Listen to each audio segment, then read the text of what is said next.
I just wanted to say that I think Merrick Garland has now placed himself above the law. You know, he's having a hard time not being a judge and jury and prosecutor. I think maybe he watched Alvin Bragg in New York City and saw what they did. But you know, you cannot get a referral for contempt at the Department of Justice for Steve Bannon and Peter Navarro and go, you know, full into prosecuting those cases and then just ignore this this contempt from the House. It is such a prime example of the two-tiered system of justice, Rita, that it is almost unconscionable that they can just hide behind a piece of paper and a legal opinion that suggests that Merrick Garland is above the law. He's not. The other issue, too, Matt, is the heart of this, because they gave the transcript, they gave the written transcript of the interview by then, of course, the special counsel Robert Hur, related to Biden on the classified documents. He determined what? He was an elderly, feeble old man and that he couldn't stand trial. It sounds really bad. So it very much is suspicious that they won't hand the audio. I have talked to so many legal experts, and you certainly know your stuff so well, Matt. Is there any justification for them holding back on the audio? And don't you think the American public deserves to hear what our president sounds like when he's being questioned on something very serious like this? Yeah, and don't forget, he also was identified to have a poor memory.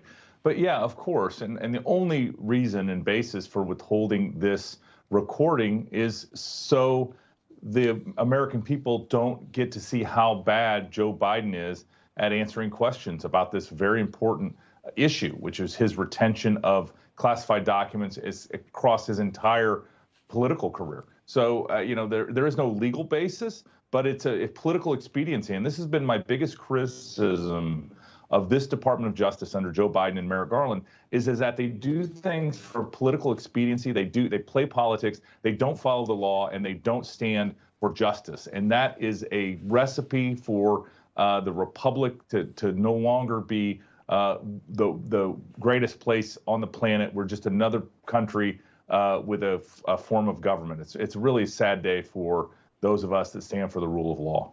And on the flip side, I don't know if you heard this, Matt, but on the flip side, Jack Smith, who's the special counsel that, of course, is investigating President Donald Trump on the classified documents and January 6th, he is now asking for a gag order on President Trump. President Trump's team responded in the last few hours, and they said, wait.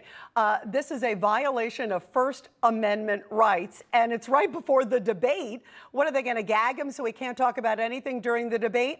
What is your reaction to the fact that Jack Smith is asking? This is in addition to the one that's already existing in the New York case.